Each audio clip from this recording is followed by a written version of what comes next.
السلام علیکم ورحمۃ اللہ وبرکاتہ۔ حامدا و مصلیا اما بعد، اشهد ان لا الہ الا اللہ وحدہ لا شریک لہ واشهد ان محمدا عبدہ ورسولہ صلی اللہ تعالی علیہ وآلہ وسلم۔ عزیز دوستو اور ساتھیو، ایک بھائی نے سوال کیا کہ ہمارے یہاں کچھ لوگ ایسے بھی ہیں کہ افطار کے وقت سے پہلے جان بوجھ کر روزہ چھوڑ دیتے ہیں، ایسے لوگوں کا انجام کیا ہے؟ میرے عزیزو سن لو، افطار سے پہلے جان بوجھ کر روزہ افطار کرنے کا بڑا بھیانک انجام ہے۔ ایسے لوگوں کی بہت بری سزا ہے۔ ایسے لوگ اللہ رب العالمین کو دھوکہ دے رہے ہیں کہ دوپہر تک یا اسی طریقے سے دوپہر کے بعد تک روزہ رکھتے ہیں اور جان بوجھ کر روزہ ترک کر دیتے ہیں، چھوڑ دیتے ہیں۔ روزہ ترک کر دینا تو ایک الگ سزا ہے، دین اسلام سے نکل جانا ہے۔ اگر جان بوجھ کر اگر کوئی انسان روزہ توڑے تو اس کا انجام بھی ہم اور آپ دیکھتے ہیں کہ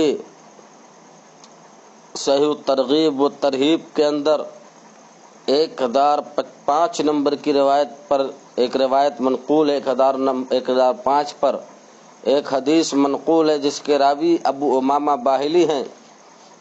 کہتے ہیں کہ میں نے رسول اللہ صلی اللہ علیہ وسلم کو فرماتے ہوئے سنا، بینما انا نائم اتانی رجلان فاخذا بضبع فاتیا به جبلا وعرا فقلت من هؤلاء قال الذين يفطرون قبل تحلة صومهم۔ ایک دفعہ میں سویا ہوا تھا کہ میرے پاس دو آدمی آئے، انہوں نے میرے دونوں بازوؤں کو پکڑا اور مجھے ایک پہاڑ پر لائے اور ان دونوں نے کہا اس پر چڑھو۔ میں نے کہا میں اس کی طاقت نہیں رکھتا۔ انہوں نے کہا ہم آپ کے لیے اسے آسان کر دیتے ہیں۔ پھر میں چڑھا یہاں تک کہ میں پہاڑ کی چوٹی پر پہنچ گیا۔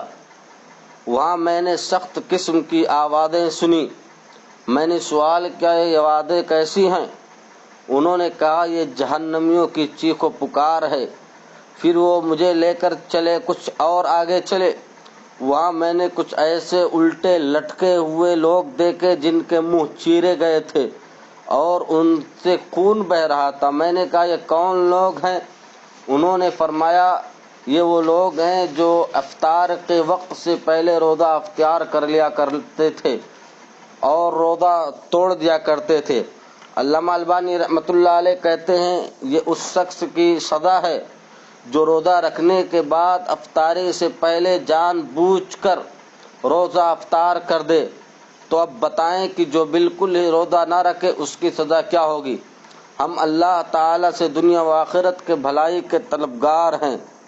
دیکھیے موارد الظمآن للالبانی 1509 نمبر پر انہوں نے اسے نقل فرمایا ہے۔